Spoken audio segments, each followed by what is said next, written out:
Hello,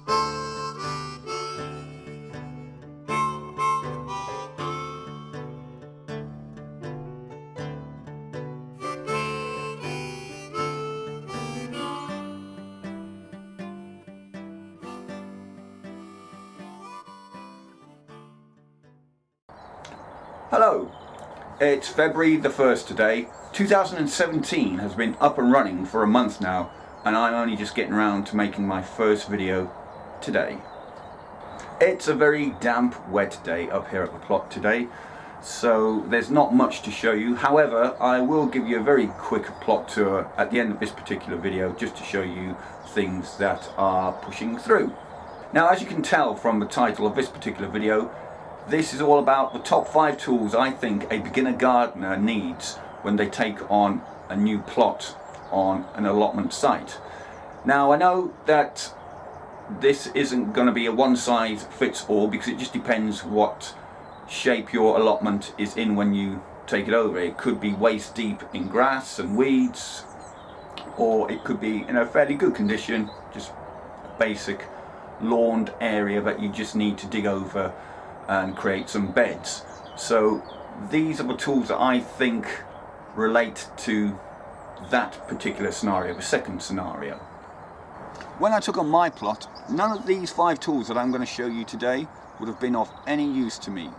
Go and check out my very first video just to see what I inherited when I came to this allotment site. In fact, what I'll do is I'll link my very first video in the description box down below so you guys can check that out. Like I said, none of these tools would have been of any use to me.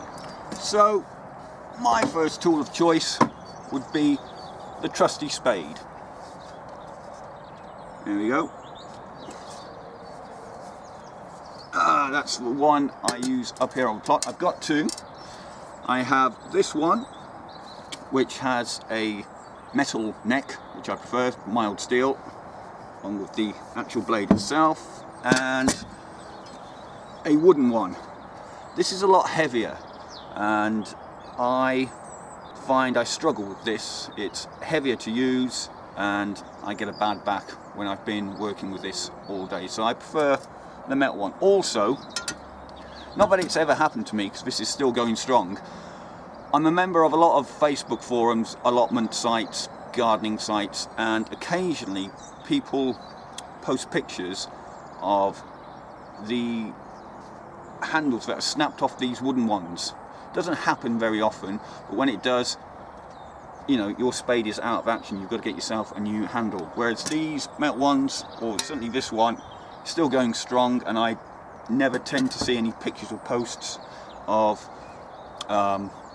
these breaking, really. The one benefit if your handle does break on a wooden spade is that you can just taper it off and you have yourself, taper this top section off and you have yourself a handy dibber. So there you go. This would be my first weapon of choice essentially, because you get to mark out your beds and obviously dig them over fairly quickly. As an added bonus, I also find a spade a fairly handy tool when it comes to cleaning your boots. They have this lip here that I use to scrape the mud off, like so. So my second tool of choice, unsurprisingly, is going to be a garden fork. Here we go. These are brilliant for aerating the soil and for weeding. I tend to use the garden fork once I've done the initial rough dig using the spade. I just go over the bed and get out, like I said, clods of grass and any rogue weeds. My third tool of choice is a garden rake. As you can see, this one's a bit of an old knacker, but it still does me proud. Got a metal head on it. The prongs, I would say, are about 2 inches long. Very good for aerating the top 2 inches of your soil on your bed. Also very good for obviously raking leaves and any weeds that you may have in your beds.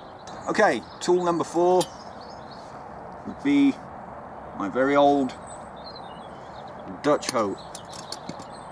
There are 2 types of hoes, the Dutch hoe and the draw hoe. I prefer this one. It just seems to do a better job when it comes to weeding. And my final tool of choice would have to be the trusty watering can. And here's the reason why. You need your spade to dig your bed. You need your fork to weed your bed.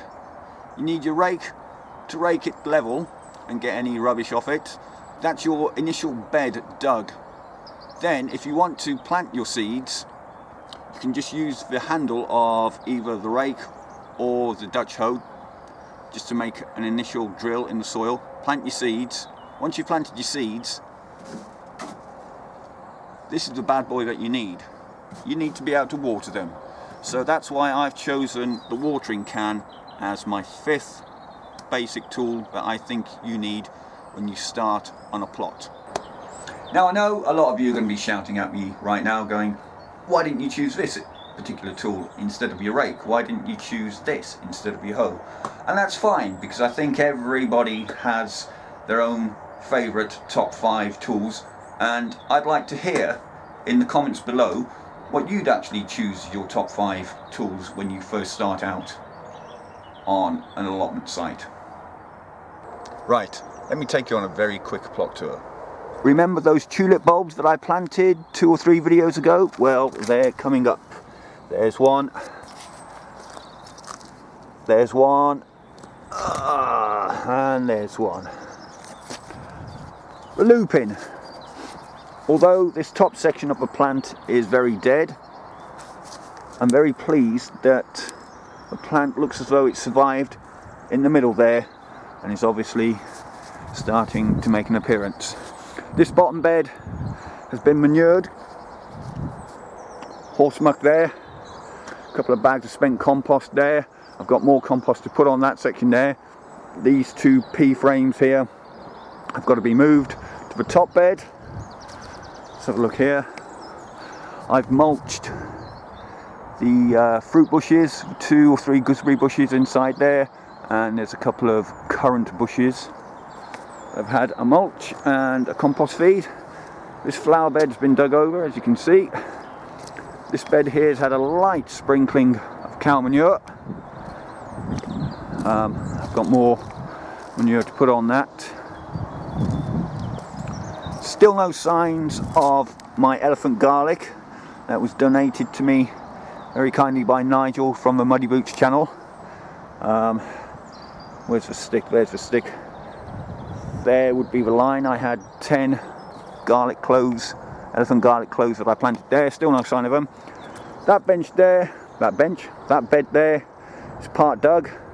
I've got to finish it off there, as you can see. The top bed still has to be done. And then very, very quickly, because I don't want to bore you any more than I already have, this pallet here is going to be used to make a new fence along there. That's not enough wood at the moment. I'm hopefully going to be getting another one of these in the next couple of weeks. So like I said earlier on, this will be a project for me in the spring. Anyhow, turn it back to me. That's it for video number 1 of 2017. Thank you for joining me if you have. I'll see you on the next video. Bye for now.